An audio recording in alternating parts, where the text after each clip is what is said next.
నమస్తే అండి అందరికీ. అందరూ ఎలా ఉన్నారు? చూస్తున్నారు గదా! ఏంటిది ఇది అనుకుంటున్నారా? సున్నిపిండి అండి. అదే బాత్ పౌడర్. మనం ఇంట్లో చాలా అంటే చాలా ఈజీగా చేసుకోవచ్చు. మన స్కిన్ లైట్నింగ్‌కి, బ్రైట్నింగ్‌కి చాలా అంటే చాలా యూజ్ అవుతుందనమాట. చాలా తక్కువ ఇంగ్రీడియెంట్స్ తోటి.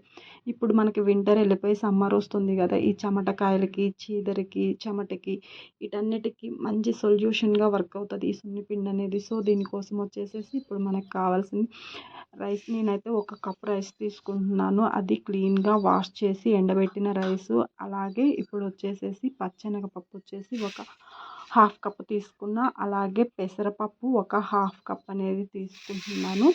అలాగే ఎర్రపప్పు అనేది ఒక హాఫ్ కప్ అనేది తీసుకుంటున్నాను. ఇవన్నీ మన స్కిన్‌ని మంచి కలర్ అనేది రావడానికి చాలా హెల్ప్ అవుతాయి అన్నమాట. అలాగే ఇప్పుడొచ్చి ఒక హాఫ్ కప్ ఓట్స్ అనేవి యాడ్ చేసుకుంటున్నాను. ఇవన్నీ ఏంటి అంటే మన డెడ్ స్కిన్ అంతా తీసేసేసి మంచి బ్రైట్నింగ్ లుక్ ఇవ్వటం కోసం పెద్దగా కష్టపడాల్సిన అవసరం లేదు. ఇదైతే ఆప్షనల్ అండి. నేనైతే రోజ్ పెటల్స్ కూడా యాడ్ చేస్తున్నాను. కానీ వీలైనంత వరకు ఇప్పుడు నేను చూపించేది వరకు వాడటానికి ట్రై చేయండి.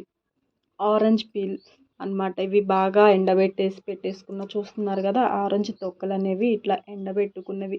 ఇవి ఏంటి అంటే మనం స్నానం చేసి వచ్చాక కూడా చాలా ఫ్రెష్‌గా మనకు అనిపిస్తది.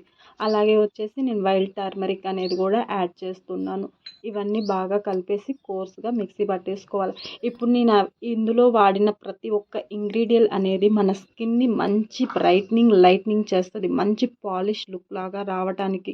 కాకపోతే ఏంటి అంటే వాడిన ఒక రోజు, 2 రోజులకో, వారానికో అయితే రాదండి. ఖచ్చితంగా ఒక 1 మంత్ అన్నా వాడిన తర్వాత మన స్కిన్ మీద ఆ రిజల్ట్ అనేది ఖచ్చితంగా అంటే ఖచ్చితంగా కనిపిస్తదనమాట. ఇవన్నీ మన స్కిన్ లైట్నింగ్, బ్రైట్నింగ్‌గా చేసే ఇంగ్రీడియెంట్స్ కాబట్టి ఇవన్నిటిని ఇప్పుడు నేను మిక్సీ వేసేసుకుంటున్నా. ఇవైతే ఫైన్ పౌడర్‌లా మాత్రం మిక్సీ అస్సలు పట్టొద్దు. కొంచెం లైట్‌గా బరకనేది ఉండాలి. ఎందుకంటే మనం బాత్ చేసినప్పుడు మన స్కిన్ మీద పెట్టేసినప్పుడు ఇవి మనకి మంచి బరకగా ఉండటం వల్ల ఇది బాగా మన స్కిన్ మీద ఉన్న డెడ్ స్కిన్ అనేది తీసేస్తదనమాట. మరీ బరకగా కూడా పట్టొద్దు. ఒక మంచి స్క్రబ్ లాగా యూస్ అవుతది చెప్పాలంటే. ఇది మాత్రం ఖచ్చితంగా ఒక్కసారి ట్రై చేయండండి. ఓకేనా? ఈ వీడియో గానీ మీకు నచ్చినట్టయితే లైక్ ఏసుకొని సబ్స్క్రైబ్ మాత్రం చేసుకోవటం అస్సలు మర్చిపోవద్దండి. Thank you for watching. Bye bye.